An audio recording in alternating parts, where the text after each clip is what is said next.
നമ്മോടൊപ്പമാകുവാൻ സ്വർഗത്തിൽ നിന്നിറങ്ങി വന്ന സർവശക്തനായ ദൈവത്തെ നമുക്ക് ആരാധിക്കാം. എല്ലാവർക്കും ഇരുകരങ്ങൾ സ്വർഗത്തിൽ ഉയർത്തി നമുക്ക് സർവശക്തിയോടെ സ്തുതിക്കാം. Hallelujah, hallelujah, hallelujah, hallelujah, hallelujah. യേശുവേ, യേശുവേ, ആരാധന, ആരാധന, ആരാധന. യേശുവേ, ആരാധന, ആരാധന, ആരാധന.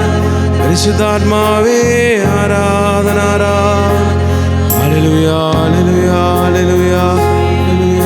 യേശുവേ, പരിശുദ്ധ പരമ ദിവ്യകാരുണ്യ ഈശോയ്ക്ക് ആരാധനയും സ്തുതിയും പുകഴ്ചയും ഉണ്ടായിരിക്കട്ടെ. നമ്മോടൊപ്പമാകുവാൻ സ്വർഗത്തിൽ നിന്നിറങ്ങി വന്ന ജീവന്റെ അപ്പമായ പരിശുദ്ധ പരമ ദിവ്യകാരുണ്യ ഈശോയ്ക്ക് എന്നേരവും ആരാധനയും സ്തുതിയും പുകഴ്ചയും ഉണ്ടായിരിക്കട്ടെ. നിത്യസ്തുതിക്ക് യോഗ്യനായ പരിശുദ്ധ പരമ ദിവ്യകാരുണ്യ ഈശോയ്ക്ക് എന്നേരവും ആരാധനയും സ്തുതിയും പുകഴ്ചയും ഉണ്ടായിരിക്കട്ടെ. വഴിയും സത്യവും ജീവനും ഞാനാണ് എന്നരുളി ചെയ്തുകൊണ്ട് മനുഷ്യമക്കളെ വീണ്ടെടുക്കുവാൻ അപ്പന്റെ മടിയിലായിരുന്നവൻ ഒരപ്പക്കഷ്ണമായി ഈ ലോകത്തിലേക്ക് ഇറങ്ങി വന്നു. മനുഷ്യമക്കൾക്ക് പുതുജീവൻ പകർന്നു നൽകുവാൻ അവിടുന്ന് മനുഷ്യനോടൊപ്പം ആയിരിക്കുന്നു. തമ്പുരാനെ, ഈ പ്രഭാതത്തിൽ ഞങ്ങളങ്ങയെ ആരാധിക്കുന്നു, ഞങ്ങളങ്ങയെ സ്തുതിക്കുന്നു, ഞങ്ങളങ്ങയെ മഹത്വപ്പെടുത്തുന്നു. യെശയ്യാ പ്രവാചകന്റെ പുസ്തകം 66-ാം അധ്യായം 2-ാം തിരുവചനം ഇപ്രകാരം ഓർമ്മപ്പെടുത്തുന്നു: ആത്മാവിൽ എളിമയും അനുതാപവും ഉണ്ടായിരിക്കുകയും എൻ്റെ വചനം കേൾക്കുമ്പോൾ വിറയ്ക്കുകയും ചെയ്യുന്നവനെയാണ് ഞാൻ കടാക്ഷിക്കുന്നത്. കർത്താവേ, ഈ പ്രഭാതത്തിൽ നിന്റെ മുന്നിലേക്ക് കടന്നു വന്നിരിക്കുന്ന ഞങ്ങൾക്ക് എളിമ എന്ന ആ വലിയ പുണ്യം നീ തരണമേ എന്ന് ഞങ്ങൾ പ്രാർത്ഥിക്കുന്നു. ദൈവമായിരുന്നവൻ ദാസന്റെ വേഷം കൊണ്ട് ഭൂമിയിലേക്ക് വന്ന ആ എളിമയുടെ വലിയ പാരമ്യത്തിലേക്ക് ഞങ്ങളെയും അവിടെ നിന്ന് നയിക്കണമേ എന്ന് ഞങ്ങൾ ഈ പ്രഭാതത്തിൽ പ്രാർത്ഥിക്കുന്നു. സ്ത്രീകളിൽ നിന്ന് ജനിച്ചവനിൽ ഇവനേക്കാൾ വലിയവനില്ല എന്ന് യേശു ആരെക്കുറിച്ച് സാക്ഷ്യപ്പെടുത്തിയോ ആ സ്നാപക യോഹന്നാൻ, ക്രിസ്തുവിന് വേണ്ടി വഴിയൊരുക്കുവാൻ കടന്നു വന്നവൻ, കാട്ടിൽ വസിച്ചുകൊണ്ട് കാട്ടുതേൻ ഭക്ഷിച്ചുകൊണ്ട് ഒട്ടകരോമം കൊണ്ടുള്ള വസ്ത്രം അണിഞ്ഞുകൊണ്ട് അവൻ എളിമയുടെ പാരമ്യത്തിൽ, ആധ്യാത്മികയുടെ പാരമ്യത്തിൽ അവൻ ജീവിച്ചു. ഒന്നുമല്ലാത്തവനായി അവൻ ഈ ലോകത്തിൽ ജീവിച്ചു. ലോകരക്ഷകന് വഴിയൊരുക്കുവാൻ വന്നവൻ ഇതാ ക്രിസ്തുവിന് വേണ്ടി ആദ്യത്തെ രക്തസാക്ഷിയായി മാറി. പൊന്നു തമ്പുരാനെ, വലിയൊരു എളിമയുടെ പാഠം ഞങ്ങൾ മനസ്സിലാക്കുന്നു. സാമുവേൽ പ്രവാചകന്റെ 2-ാം പുസ്തകത്തിൽ ഇസ്രായേലിനെ നയിച്ച ധീരശാലിയായ പ്രതാപവാനായ ദാവീദ് രാജാവിനെ കുറിച്ച് പറയുമ്പോൾ ലോകം കണ്ടതിൽ വെച്ച് ഏറ്റവും മഹാനായ രാജാവ്, ഇസ്രായേലിന്റെ ചരിത്രത്തിൽ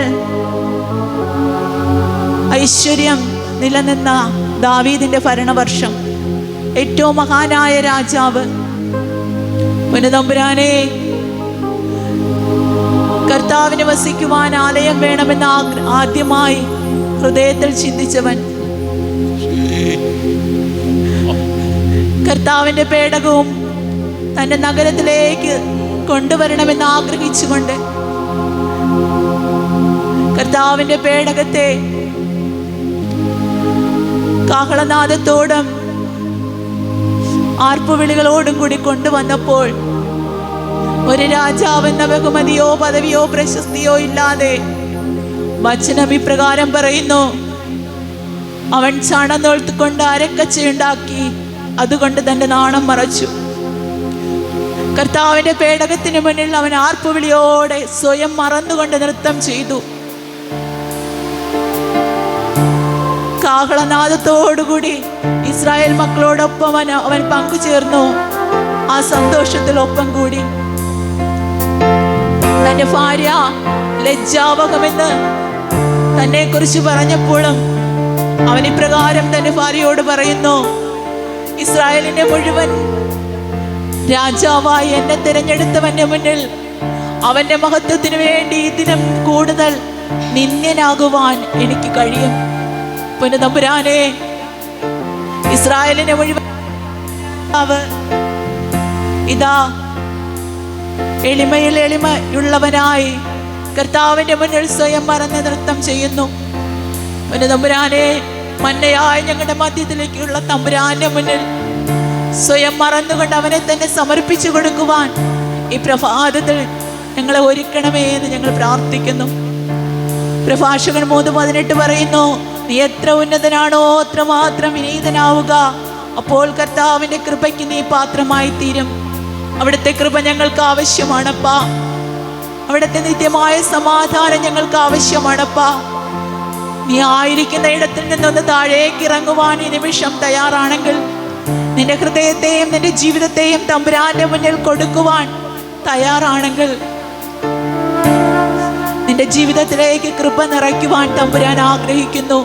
കർത്താവേ, നീ ഞങ്ങളെ ഒന്ന് എളിമപ്പെടുത്തണമേ എന്ന് ഞങ്ങൾ പ്രാർത്ഥിക്കുന്നു.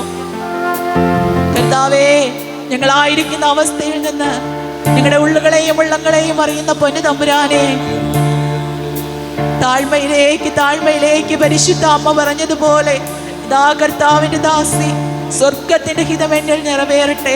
തമ്പുരാനെ, ഞങ്ങളും നിനക്ക് സമർപ്പിക്കുന്നു. ഞങ്ങളുടെ ജീവിതങ്ങളെ നിനക്ക് വിട്ടുതരുന്നു. ഞങ്ങളുടെ ഹിതമല്ല, ഞങ്ങളുടെ ആഗ്രഹങ്ങളല്ല തമ്പുരാനെ, സ്വർഗത്തിന്റെ ആഗ്രഹം ഞങ്ങൾ നിറവേറ്റപ്പെടുവാൻ തക്കവിധം ഞങ്ങളുടെ ജീവിതങ്ങളെ നിനക്ക് സമർപ്പിക്കുന്നു. ഈ പ്രഭാതത്തിൽ ഈ കൂട്ടായ്മയിലെ ഇടവകയിലെ എല്ലാ മക്കളെയും അപ്പാ നിന്റെ താഴ്മയിലേക്ക് സമർപ്പിച്ചുകൊണ്ട് ഞങ്ങൾ അങ്ങേ ആരാധിക്കുന്നു, സ്തുതിക്കുന്നു, ഞങ്ങൾ അങ്ങേ യേശുവേ യേശുവേ യേശുവേ